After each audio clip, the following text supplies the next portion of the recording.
Want to be super rich? You'll need to have these 8 traits. Who doesn't want to be super rich?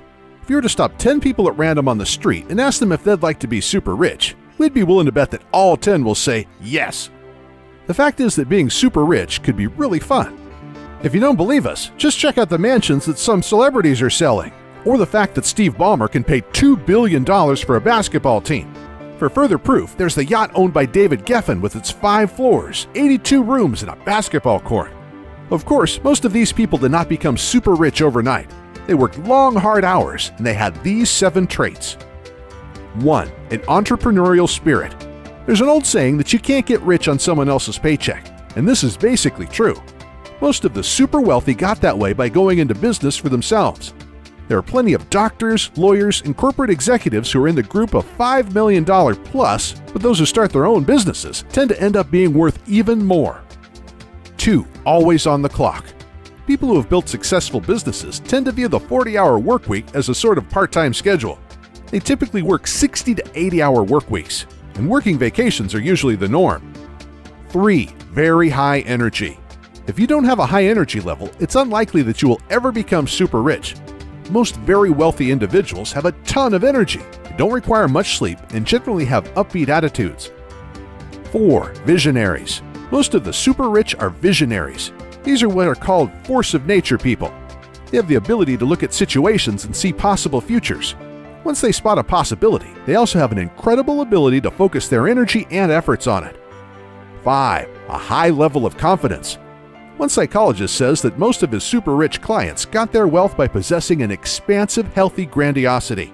This means they have a sense that they can do anything. These people are also open to creative ways to achieve their goals.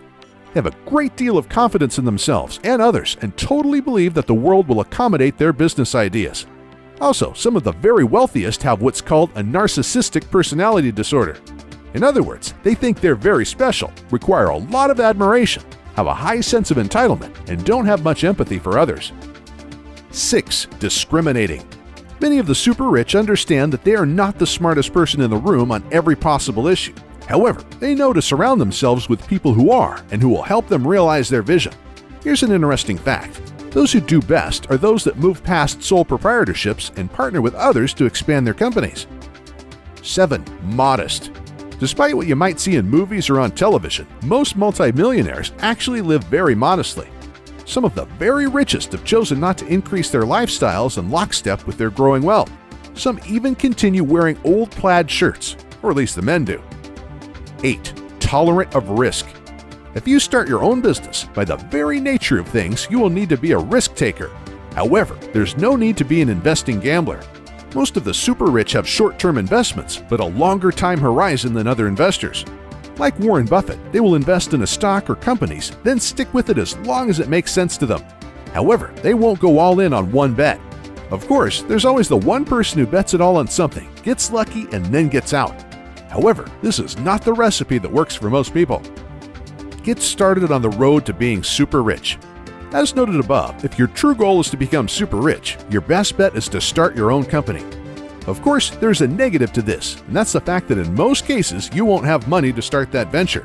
As many people have discovered, you can have the greatest idea in the world since the internet, but if you don't have the money to put it into effect, you're doomed to failure. The good news is that there is now a way to raise money to fund your amazing idea. It's called crowdfunding. What is crowdfunding? This is where you collect money from backers, that's the crowd, to fund your initiative. This is usually done on an internet platform. Your initiative could be anything from a nonprofit to fund schools or emergency funds for an ill person to creating and selling a new product. It could even be for financing your startup company. As you might guess, crowdfunding models require a number of participants. This includes the people such as yourself that propose the idea or project to be funded, and then the crowd of people who support your proposal. 450 platforms. As of 2 years ago, there were more than 450 crowdfunding platforms. Of course, if you have a project you want to crowdfund, you will need to do your own due diligence in order to determine which platform would be best for you depending on your project.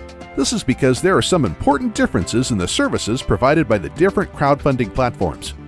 As an example of this, Crowdcube and Seedrs are both designed to help small companies issue shares over the internet and then receive small investments from registered users in return. However, there is even a difference between these two, as Crowdcube is meant for users to invest small amounts and then acquire shares directly in startup companies. On the other hand, Seedrs pools funds to invest in new businesses as what's called a nominated agent. Other platforms such as Cellaband and Kickstarter replace traditional intermediaries such as venture capitalists. They link project initiators, designers, and new artists with committed supporters who believe strongly in the persons behind the projects and provide monetary support. Recent Kickstarter projects. As an example of projects that were successfully launched on Kickstarter, there was the Pebble e-paper watch for Android and the iPhone. The total amount pledged by supporters of this project was $10,845.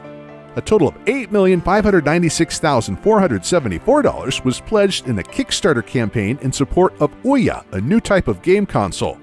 A role-playing game titled Project Eternity raised $3,986,929, and Form 1, an affordable professional 3D printer, garnered $2,945,885 in crowdfunding. As you can see from these examples, the initiatives that do best on Kickstarter tend to be those in the technology sector. But don't despair if your idea does not fit in this category.